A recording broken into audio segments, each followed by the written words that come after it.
Coordinator হিসাবে Bangla school যে idea studio ওইটাতে আমি কাজ করলাম। যেহেতু হোলিডে সামনে অনেক বেশি থাকবো, আমরা চাইছি হোলিডের আগে একটা বৈশাখী প্রোগ্রাম করতাম বা চেন্টকে লইয়া। আর এগুলো উদ্দেশ্যের যে চেয়ারম্যান গুলাম মোস্তফা তাইনে ওইটা সব কিছু আয়োজন করছেন। বাংলাদেশ থেকে শিল্পী আইছেন, সাব্বির ফকির শাহ আইছেন, গান শুনাইছেন, এনজয় করছেন মানুষের। বাচ্চাদের লাগে জাতীয় সঙ্গীত আছে, তারপরে ডান্স গান সব কিছু আছে। স্টলে আছে, আমাদের মাধ্যমে খুব এনজয় করছি। আর ফ্রেন্ড হলের লগে দেখা হয়েছে, বোঝা যায় বাঙালি আড্ডা আরো বেশি জমজমাট হয়েছে, আরো বেশি এনজয় হয়েছে, ভালো লাগছে। আর গান তো অসাধারণ। আর অনুষ্ঠান যেন আমাদের এই কমিউনিটিতে যে হতে যাচ্ছে বা হচ্ছে আরো যেন হয়। আর আমি একটা কথা বলবো, আমি মনে করি চাই যে আমরা কেন একই সাথে একই ছাদের নিচে সবাই মিলে করতে পারি না। হ্যাঁ, আমি এটাও ভালো মনে করি যে সবাই মিলে যদি আরো ভালো হচ্ছে।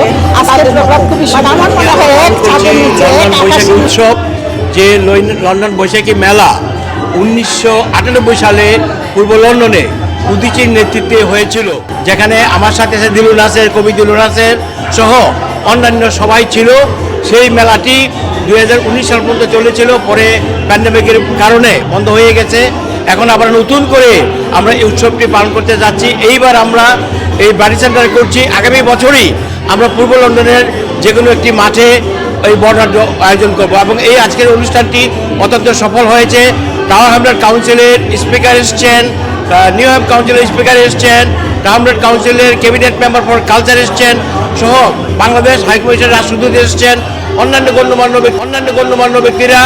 সারাদিন ব্যাপী শত শিশুর কণ্ঠে জাতীয় সঙ্গীত হয়েছে এবং এই প্রোগ্রামটি অত্যন্ত সফল হয়েছে। যুক্তরাজ্যের উদ্যোগে আজকে বৈশাখী উৎসব পালিত হলো। এই ব্রেডি সেন্টারে কমিউনিটির সর্বস্তরের মানুষের উপস্থিতিতে একটি জমজমাট অনুষ্ঠান হয়েছে এবং আমরা আশা করছি যে আগামী বছর থেকে এই অনুষ্ঠানটি খোলা মাঠে হবে।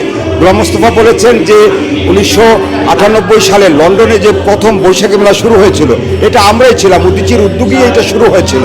পরে বিভিন্ন জন এটার কর্মকর্তা ছিলেন, বিভিন্ন জনের উদ্যোগে এটা হয়েছে এবং দায়িত্বে ছিলেন, কিন্তু শুরু করেছিলাম আমরাই।